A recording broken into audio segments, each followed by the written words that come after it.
आगे महाकुंभ में सिख परंपरा के अखाड़े पंचायती अखाड़ा निर्मल का छावनी प्रवेश हुआ और अखाड़े की शोभा यात्रा गाजे बाजे के साथ बड़े ही धूमधाम से निकाली गई। निर्मल अखाड़े की पेशवाई ऐतिहासिक पत्थर चट्टी रामलीला कमेटी के से अखाड़े के ईष्ट देव गुरु ग्रंथ साहिब की अगुवाई में निकाली गई। अखाड़े में घोड़े और ऊंटों के साथ ही बग्गियों पर जहां अखाड़े के महामंडलेश्वर श्री महंत और महंत सवार थे। बेहद खूबसूरत ये तस्वीर और यहाँ भव्य स्वागत हुआ और पंचायती अखाड़ा धूमधाम से शोभा यात्रा निकाली।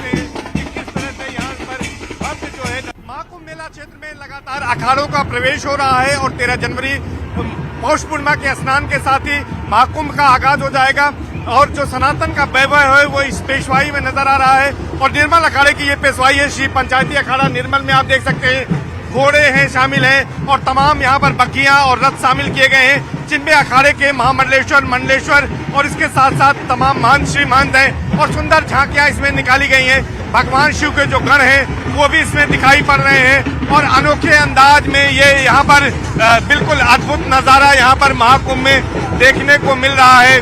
और जो अलौकिक है जो प्रयागराज की सड़कों पर उतर है, जनमानस जो है वो इस नज़ारे को देखने के लिए साधु संतों का आशीर्वाद देने के लिए सड़कों पर है। निर्मल अखाड़े के जो आचार्य महामंडलेश्वर हैं और बीजेपी के फार ब्रांड नेता भी हैं, 7 बार के सांसद हैं, साक्षी महाराज का रथ सामने दिखाई दे रहा है तो यहाँ पर चल रहे हैं बैंड बाजे की धुनों पर। यहाँ पर ये पूरी शोभा यात्रा यानी कि पेशवाई निकाली जा रही है।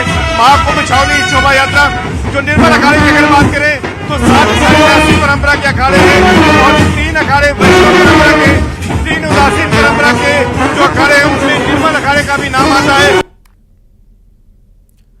प्रयागराज में महाकुंभ की शुरुआत से पहले संगम तट पर विशेष आरती की गई, जिसे लेकर श्रद्धालु बेहद उत्साहित नजर आए। संगम तट पर हुई विशेष आरती का अद्भुत नजारा देखने को मिला।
महाकुंभ में लेजर लाइट शो का आयोजन किया जा रहा है।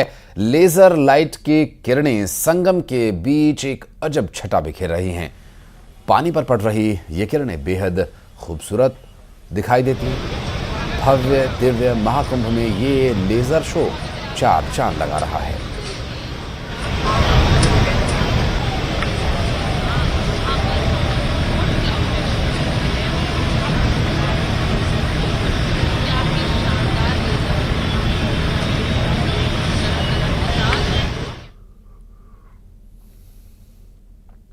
महाकुंभ में 2025 में सुरक्षा के अभूतपूर्व इंतजाम किए गए हैं। जल थल और नभ से कड़ी निगरानी यहां की जा रही है। टेररिस्ट या न्यूक्लियर अटैक से भी निपटने की पुख्ता तैयारी है। देश दुनिया के सबसे खतरनाक कमांडोज में से एक एनएसजी कमांडोज ने अपनी कमान संभाल ली है, जहां कमांडोज मॉक ड्रिल करते हुए भी नजर आए। बिल्डिंग में हूं जहां पर मैंने आपको दिखाया कि जो एनएसजी कमांडो हैं वो यूपी पुलिस की विभिन्न एजेंसियों के साथ एटीएस, एनडीआरएफ और जो अन्य सुरक्षा एजेंसियां हैं उनके साथ एक मॉक ड्रिल करते हुए नजर आ रहे हैं। आप देख सकते हैं ये वही मॉक ड्रिल की बिल्डिंग है जिसमें एक कंडीशन दी गई है कि इसमें कुछ आतंकियों ने कुछ लोगों को बंधक बना रखा है, जिसके चलते अब आप देख सकते हैं कि एनएसजी के जो कमांडो हैं वो बेहद सतर्कता के साथ ऊपर बढ़ते हुए नजर आ रहे हैं, क्योंकि ऊपर ही सूचना मिल रही है कि कुछ लोगों को बंधक बनाया गया है। दूसरी तरफ आप देख सकते हैं कि जो बाहर से कॉर्डन ऑफ किया गया है, घेराबंदी की गई है।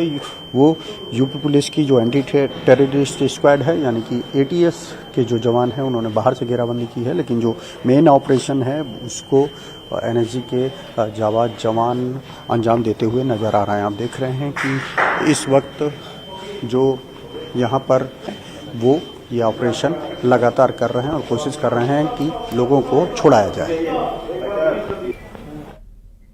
प्रयागराज का महाकुंभ शुरू होने ही को है। क्या कभी आपका सामना ऐसे बाबाओं से हुआ जो हाथ की मुट्ठी बांधकर आपको चमत्कार दिखाते हैं और उस मुट्ठी में कुछ ऐसा निकलता है जिस पर आप यकीन कर लेते हैं? ऐसे बाबा खेल दिखाने वाले होते हैं जिनसे आपको सावधान रहने की जरूरत है। महाकुंभ में आए रुद्राक्ष बाबा ने तंत्र साधना और खेल वाले बाबाओं का अंतर बताया।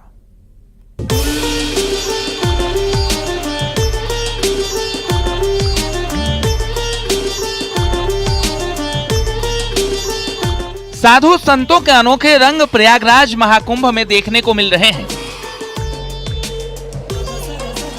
कोई बाबा रुद्राक्ष सिर पर धारण किए हैं, कोई सिर पर मोर पंख लगाए हैं, तो किसी के सिर पर कबूतर बैठा है। आप इन सब रंगों को देखकर सोच रहे होंगे कि बाबाओं के कितने रंग हैं, लेकिन आपका सामना कई बार ऐसे बाबाओं से भी हुआ होगा जो पलक झपकते ही आपको चमत्कार दिखाते हैं और हाथ में रुद्राक्ष या फिर समुद्री सीप दिखाते हैं, मुट्ठी बांधकर मंत्र पढ़ते हैं, फिर दिखाते हैं कि कैसे चमत्कार कर दिया और आप उस पर भरोसा भी कर लेते हैं।